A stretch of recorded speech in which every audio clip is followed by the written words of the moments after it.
Abre a sua Bíblia para o Evangelho de João, capítulo 6, na primeira multiplicação dos pães. Se há algo de que estamos precisando neste dia é multiplicar as coisas lá em casa, não é verdade? As coisas boas. João capítulo 6 diz assim: algum tempo depois, Jesus partiu para outra margem do mar da Galileia, ou seja, o mar de Tiberíades. A grande multidão continuava a segui-lo, porque vira os sinais miraculosos que ele tinha realizado nos doentes.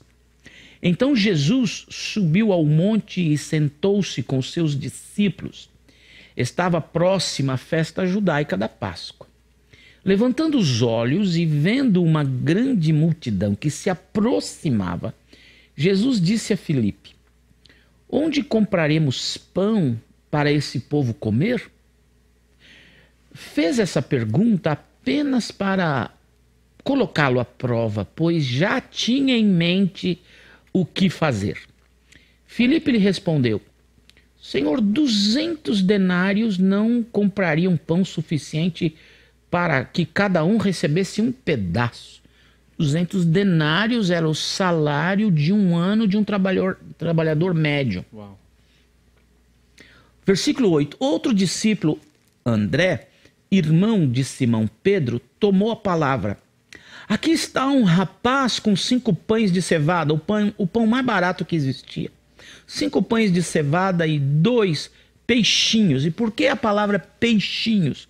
Porque os discípulos pescadores gostavam de dizer peixes grandes ou peixinhos. E eram peixinhos, estavam pequenos. Sardinhas. Sardinhas. Versículo 10. Disse Jesus: mandem o povo assentar-se. Havia uma grama naquele lugar. Todos se assentaram. Eram cerca de 5.000 homens. O mesmo texto em Mateus diz além de mulheres e crianças. Então calcula aí 10 ou 12 mil pessoas neste lugar. Então Jesus tomou os pães, deu graças e os repartiu entre os que estavam assentados, tanto quanto queriam comer, e fez o mesmo com os peixes. Depois que todos receberam o suficiente para comer, disse aos seus discípulos: ajuntem os pedaços que sobraram, que nada seja desperdiçado. Jesus não era americano. Versículo 13. Então eles os ajuntaram e encheram 12 cestos com os pedaços de 5 pães de cevada deixados por aqueles que tinham comido. Depois de ver o sinal miraculoso que Jesus tinha realizado, o povo começou a dizer: sem dúvida, este é o profeta que deveria vir ao mundo. Sabendo Jesus que pretendiam proclamá-lo rei à força, retirou-se novamente sozinho para o monte. Vamos orar uma vez? Senhor Jesus, essa é a sua palavra riquíssima, tão linda, tão gostosa de ler e perceber as coisas bonitas que nela o Senhor deixou para a gente. Há nesse texto pérolas que podem enriquecer a nossa vida e te pedimos, ajuda-nos a percebê-las, conquistá-las para as nossas vidas agora. É a nossa oração, no nome poderoso e forte de Jesus Cristo. Amém e amém. De certa maneira, eu acho que você já está enjoado de ouvir a expressão: estamos vivendo dias difíceis. Uau. Estamos na tal da pandemia. A pandemia parece estar passando. Quantos desempregados, quantas dificuldades. Mas é verdade, isso ainda passa por todos nós. Todavia, nesse texto da Bíblia Sagrada, que eu vou explicar já para você, eu encontro algumas diretrizes de Jesus que talvez possam nos ajudar neste tempo. O que está acontecendo ali? Jesus está famoso neste momento. Ele já havia feito grandes milagres, curado dezenas de pessoas. O murmúrio, o diz-que-me-diz que estava em todos os lados, as redes sociais bombando a respeito de Jesus, e onde quer que Jesus estava, um avisava o outro pelas redes e havia aqueles ajuntamentos E agora uma grande multidão se aproxima e esse texto não fala, mas Jesus começa a ensinar a palavra para eles por um longo período de tempo. E num determinado momento, Jesus vai conversar com os discípulos sobre alimentar essa gente. E a primeira resposta que veio é a resposta mais natural. Não há dinheiro suficiente. 200 denários de pão. Numa outra ocasião que Jesus multiplica os pães, o discípulo dá uma resposta interessante. Deixe que eles saiam daqui e vão procurar o que comer. Isso é problema deles. E Jesus, tanto nessa situação como na outra, vai dizer não. É nossa responsabilidade fazermos algo por eles. E aí vem essa história de 200 denários, que é o salário de um trabalhador médio que ganharia o suficiente para pagar um aluguel, a prestação de um carro, comprar comida e coisas assim, de um ano. Eles disseram, não vai ser suficiente para um pedaço de pão para cada um deles. Além de homens e mulheres, então sempre que tem um ajuntamento de homens, tem mais mulheres do que homens e crianças. Então, para sermos bastante modestos, 10, 12 mil pessoas neste lugar, ou se você quiser, fica só com 5 mil homens. É gente a beça. É gente a beça. É uma mega igreja, não é? Ao ar livre. Então, o André vem dizendo que há um rapaz que estava por ali e tem 5 pães de cevada, que é um dos pães mais baratinhos que existiam, era o pão do pobre, e o peixinho, 2 peixinhos, que sei lá, era o lanche do cara, a comida dele, a marmita dele, não sei o que era. Mas ele estava disposto a entregá-lo. E é interessante então que eles entregam isso para Jesus, e Jesus orienta que ele se assenta em grupos de 50, de 100 na relva verde, parte o pão, parte o peixe e coloca em cestos, um cesto na mão de cada discípulo, que começam a distribuir fila por fila. E Jesus fala, vão e deem de comer para essa gente. Eu posso imaginar o começo dessa história, um pouquinho de pão no fundo do cesto, um pouquinho de peixe, e quando o Pedro, o André, o Felipe, o João dão o cestinho para a primeira pessoa, eu penso, agora acabou. Já enfiou a mão, pegou o que queria. Até um pouco de constrangimento, né? Agora você me fez pensar, né, nessa cena, chegando ali com aquele... Não é só isso. E o medo da fila de trás brigar com você? Exato. Porque você oferece uma coisa, você cria uma expectativa, e agora? Né? Mas aí o cesto ficou mais pesado. Quando ele olha, tem mais. Aí ele dá pro quanto mais tira, mais tem. Quanto tira, mais tem. É muito interessante isso. E eles vão e todos comeram quanto quiseram, à vontade, ao ponto de sobrar.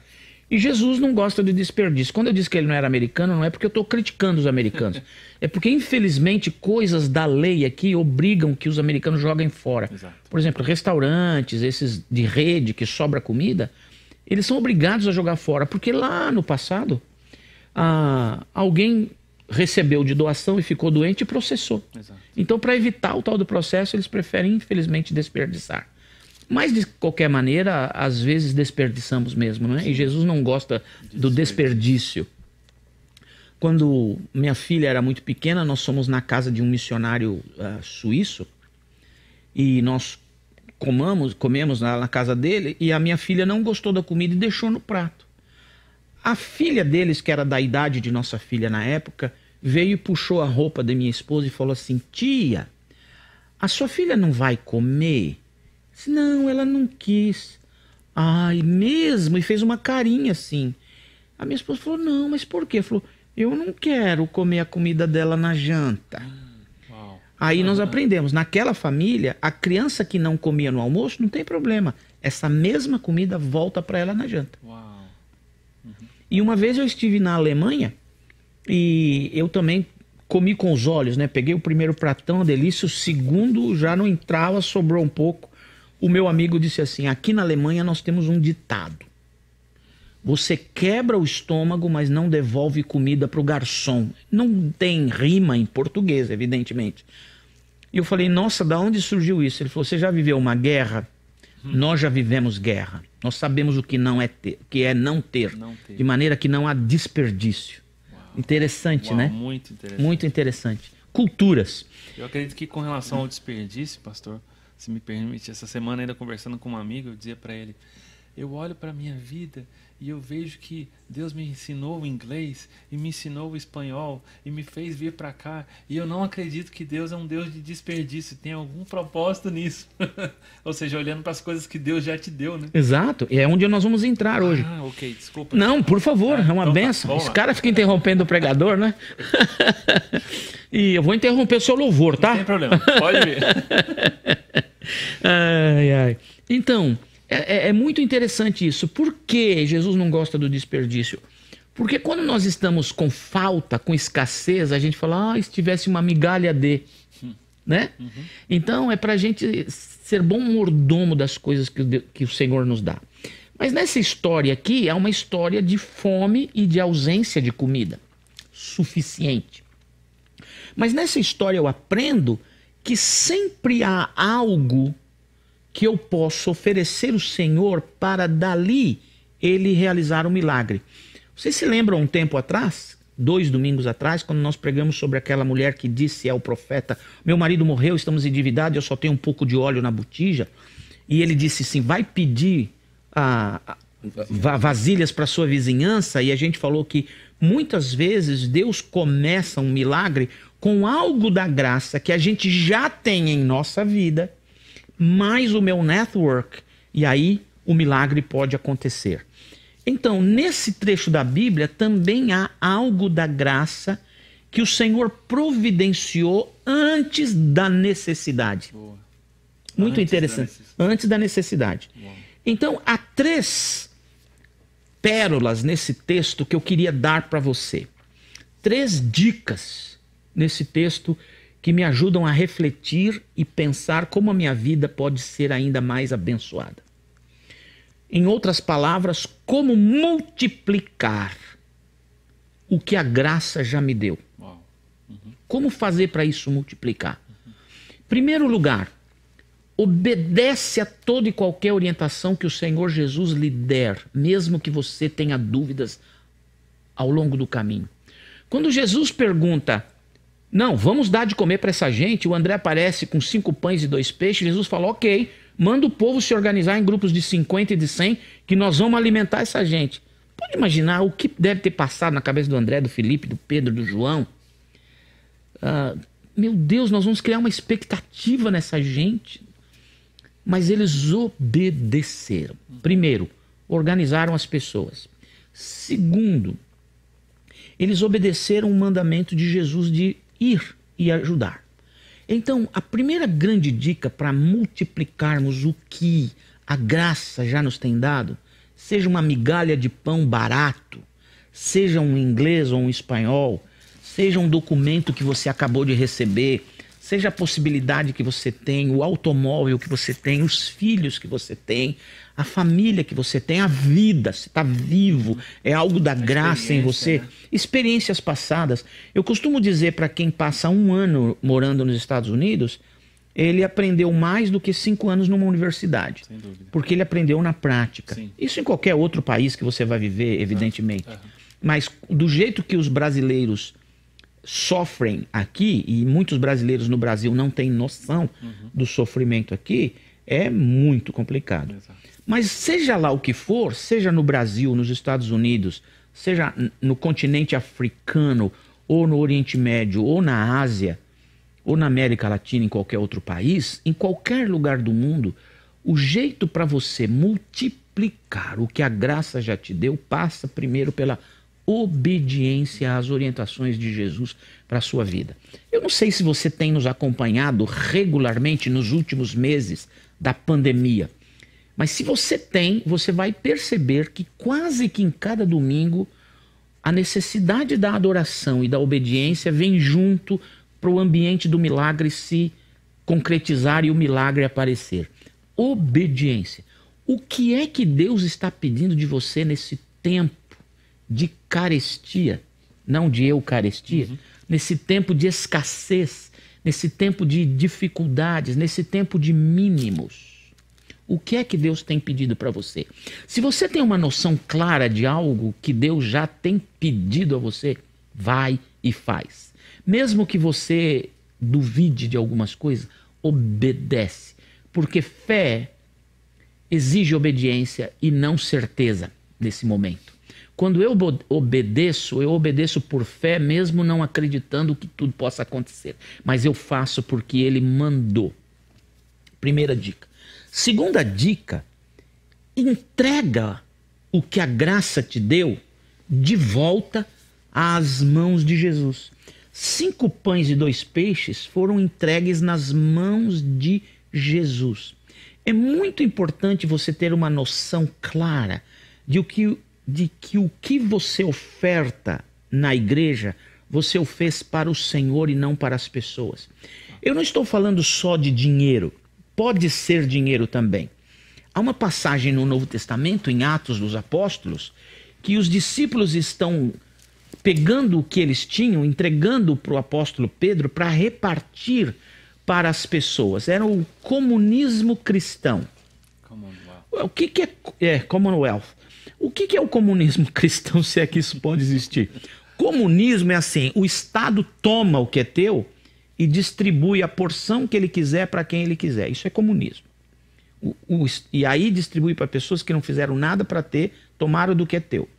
O cristianismo eu voluntariamente ofereço e reparto com quem precisa. Essa é a diferença. Né? Então, oferecer para Jesus. E lá no Novo Testamento, em Atos, as pessoas estavam fazendo isso. Todo mundo estava entregando bens, vendendo terrenos, doando para a igreja para socorrer os necessitados, mesmo porque em Jerusalém a coisa estava muito difícil para quem se convertia. Um casal, Ananias e Safira, percebem como as pessoas que vão ofertar são, de certa maneira, elogiadas pelo Pedro. E eles decidem vender um terreno numa avenida importante da cidade.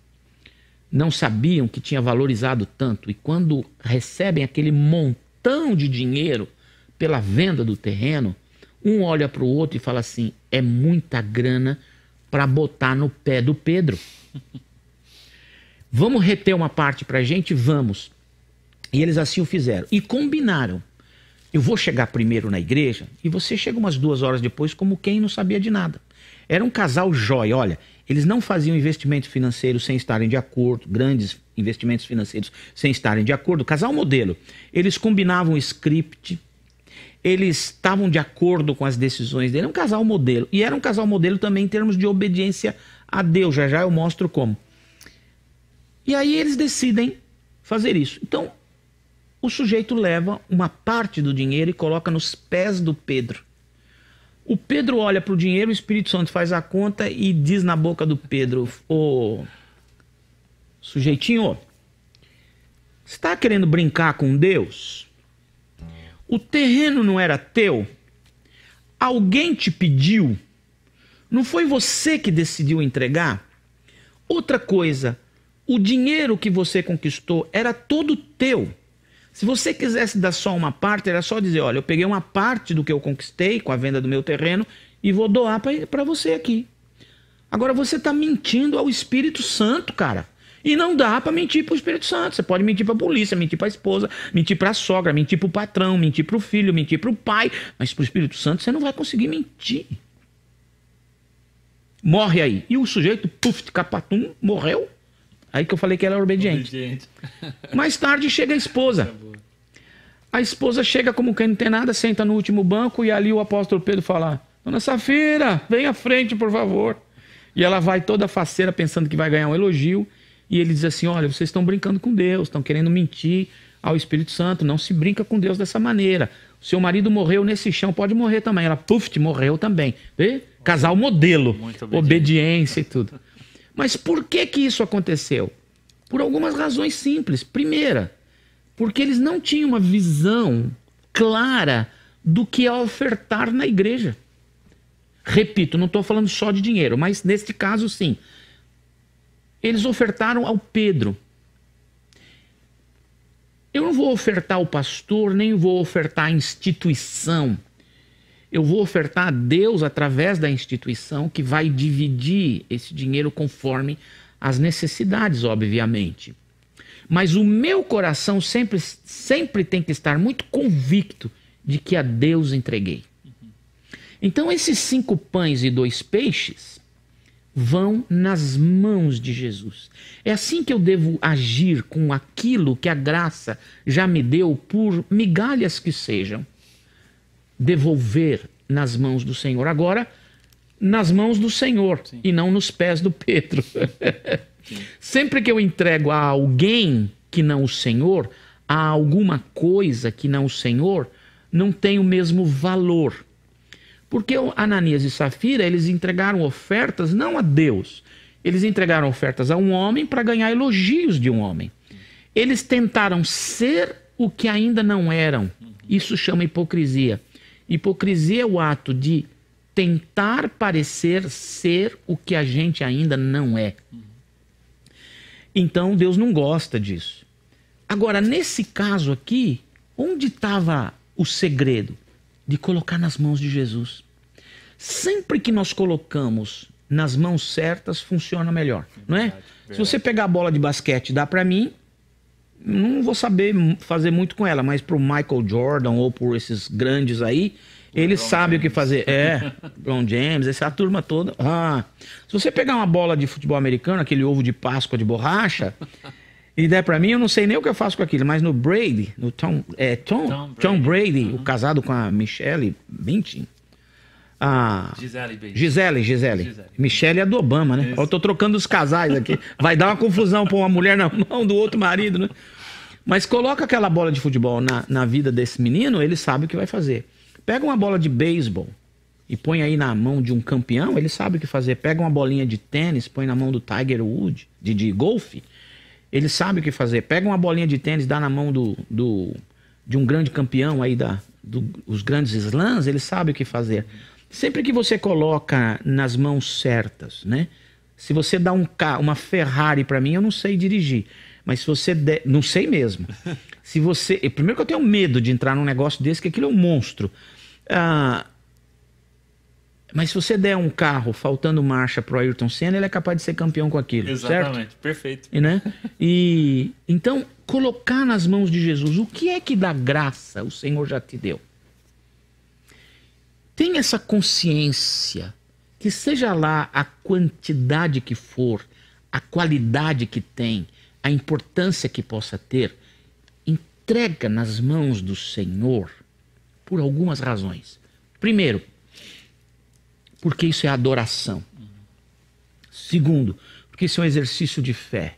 Eu devolvo para Ele o pouquinho que me restou, eu coloco nas mãos dele. Terceiro, isso me faz valorizar o que eu tenho, porque infelizmente nós só damos valor às coisas depois que as perdemos. Então entregá-las a Jesus é tirar do seu controle o restinho que sobrou e dar para Ele. Isso vai fazer você valorizar muito mais, porque às vezes nós temos algo da graça em casa que nós estamos valorizando. Sem dúvida. Eu tenho uma história para te contar, pastor, e para quem está nos assistindo. Eu comecei como cantor aos 11 anos de idade.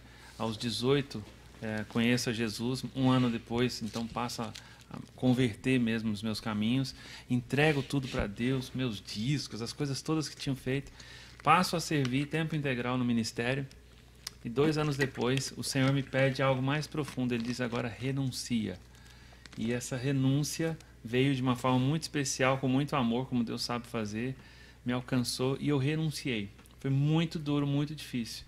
6 anos depois, o Senhor começou suavemente a trazer de volta aquilo que de fato Ele queria que eu fizesse com o dom. E eu confesso que foi um tempo de muita luta para mim, porque eu disse, mas espera aí, foram tantos anos dedicados à música, Ele vai me dar o que de volta agora? Então será que eu passo a não ser mais músico, cantor, vou fazer o quê? Na verdade, Ele sondou o meu coração, Ele me deu de volta amplificado, dons, amplificou muito mais do que aquilo que eu tinha dado, ou seja, multiplicou muito mais na minha vida. E eu gosto de falar que eu assisto tocando violão, assisto cantando, eu me assisto porque eu sei que não vem de algo de mim, mas algo que Deus multiplicou em mim Não para é fazer. Não é um narcisismo, mas é uma adoração, né? De ver o que Deus está fazendo. Eu olho o que Deus está fazendo através da minha vida, em qualquer momento que seja, às vezes conversando com alguém, às vezes trocando uma ideia, como a gente está fazendo aqui, tocando, sei lá o que for. E eu vejo a ação de Deus multiplicando o pouco que eu entrego para Ele. Isso aí, eu vou chegar aí. Legal. Quando eu entrego nas mãos do Senhor, primeiro é um ato de fé, segundo um ato de adoração, terceiro um ato de valorização. Porque às vezes eu não dou valor e tem tanto valor, não é? Mas mais importante do que tudo, quando eu entrego nas mãos de Deus, nas mãos do Senhor, quando eu tenho essa convicção inabalável de que eu estou dando para Ele, isso multiplica e aumenta o número de pessoas que vão glorificá-lo. Por isso eu vou para a terceira pérola desse texto. Tenha coragem de dividir o pouco que você tem com quem o Senhor claramente orientar para você. Uau.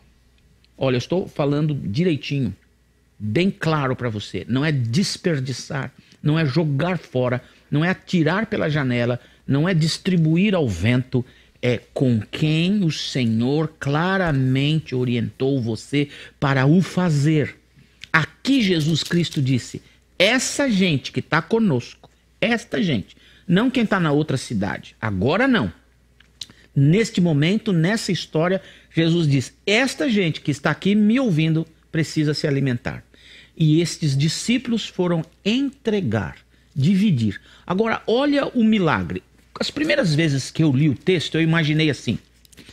Trouxeram 5 pães e 2 peixes, colocaram ali na frente de Jesus. E Jesus levantou os braços e disse, Senhor, multiplica o pão e o peixe. E aí começa igual bolinha de sabão na canequinha. Blum, blum, blum, uma montanha de pão fresquinho, uma montanha de peixe assado bem temperadinho. Não foi assim. Primeiro, não foi assim porque o texto não diz isso. Segundo, não foi assim porque os discípulos iam morrer asfixiados debaixo da montanha de pães e peixes. A Bíblia diz que o Senhor orientou os discípulos, cada um a achar um cesto, e aí Jesus repartiu os pães nos 12 cestos e repartiu os peixes. E disse para os discípulos, entreguem a estas pessoas.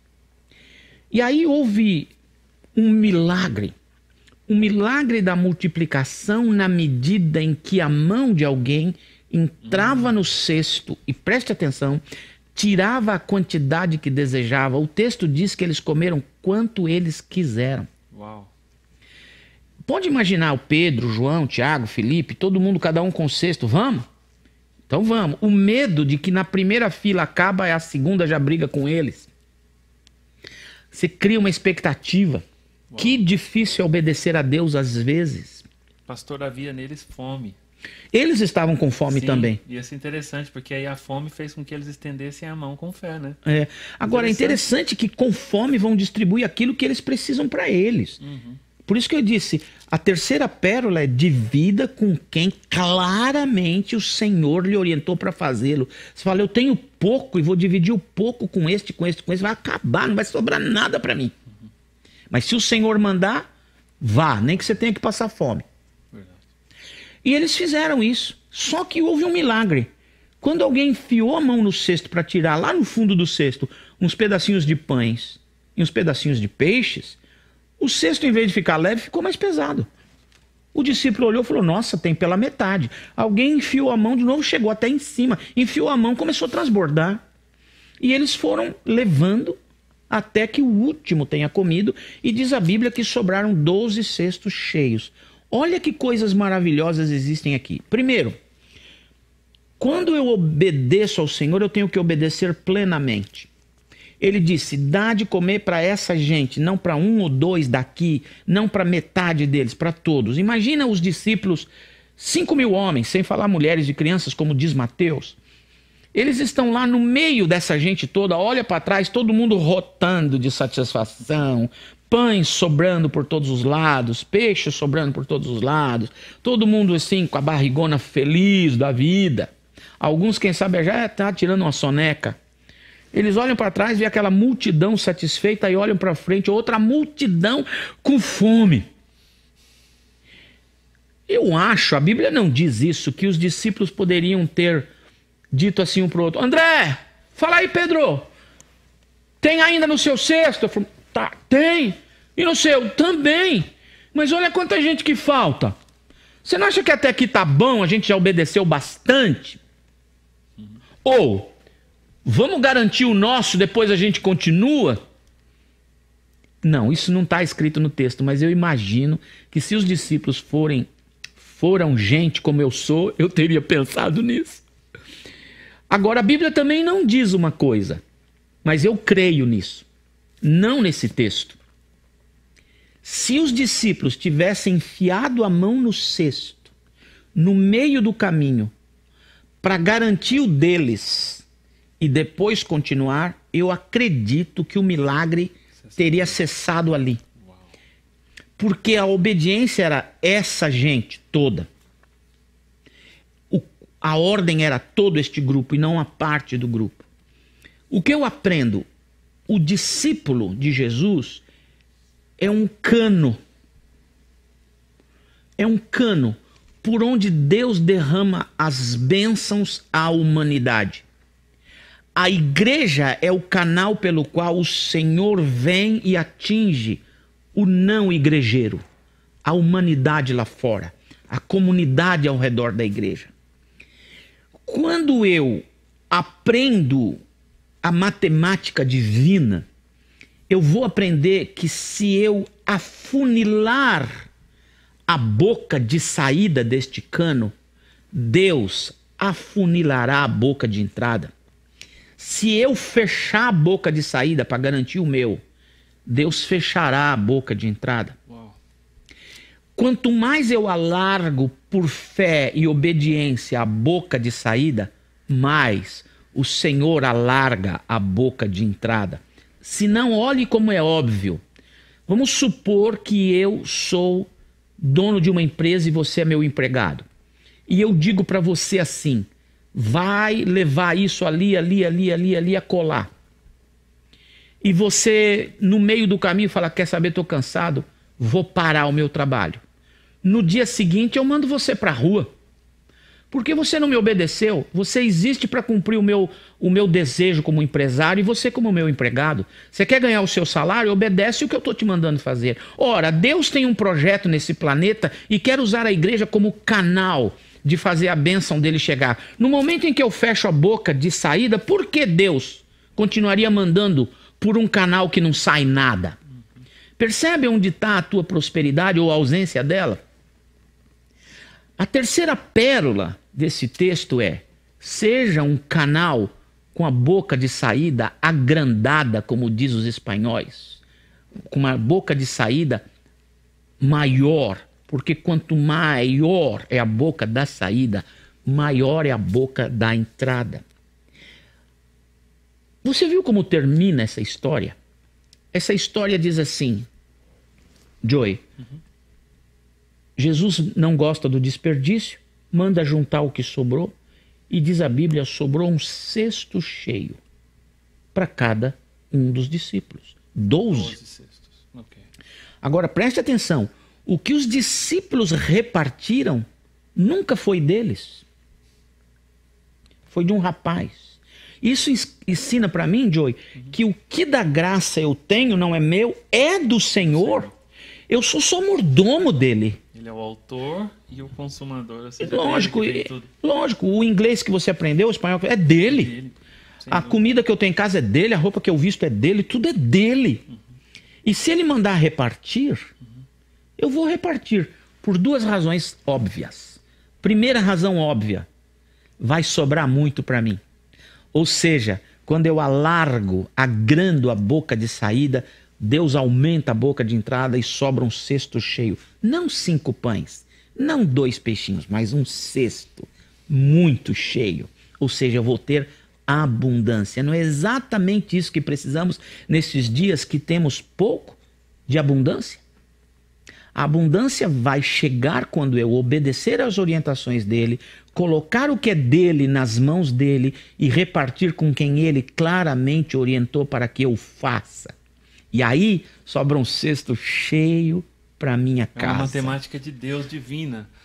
Tenta calcular isso numa A calculadora. matemática de Deus é doida. O último será o primeiro, o fraco é que é forte, o que chora é que está feliz e o que dá é o que recebe. Não é? Mais bem-aventurado é dar. Então, primeira razão, me sobra um cesto cheio. Segunda razão, Joey, que é maravilhosa, multiplica o número de pessoas que creem em Deus, que glorificam o Senhor. Lá na frente, no livro de Atos dos Apóstolos e em Coríntios, a gente percebe que a igreja estava faminta e o povo de Corinto, da onde não tinham, tiraram dinheiro e coisas para enviar aos que estavam famintos. E a Bíblia Sagrada diz que o sacrifício de fé deles multiplicou o número de pessoas que glorificavam a Deus. Uau. Por que Deus, às vezes, pede para você dividir com clareza a certas pessoas o pouquinho que você tem? Porque ele vai multiplicar o que é teu e vai multiplicar o número de pessoas que darão glórias a Deus. Em outras palavras, por que estamos vivendo este tempo? Porque bem provavelmente este tempo é um tempo especial para Deus realizar milagres da abundância na tua casa e milagres da abundância de pessoas que o glorificarão. Pense sobre isso, ore sobre isso, obedece às orientações de Deus à tua vida. Entrega o que já é dele, que está com você, nas mãos dele. E tenha coragem de dividir com quem ele o orientar para fazê-lo. Porque o resultado vai ser bênção para você e muita gente conhecendo o Senhor. Amém?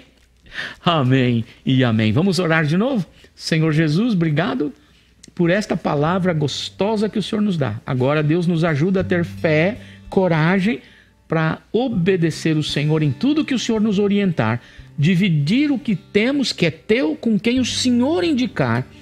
E, Senhor, irmos até o final. Ajuda que sejamos canais bem abertos para a saída, porque assim seremos canais bem abertos para a entrada, e a abundância chegará à nossa vida em algum momento e o Senhor será glorificado por muitas pessoas. Faz isso, nós te pedimos, em nome de Jesus Cristo. Amém e amém. Amém?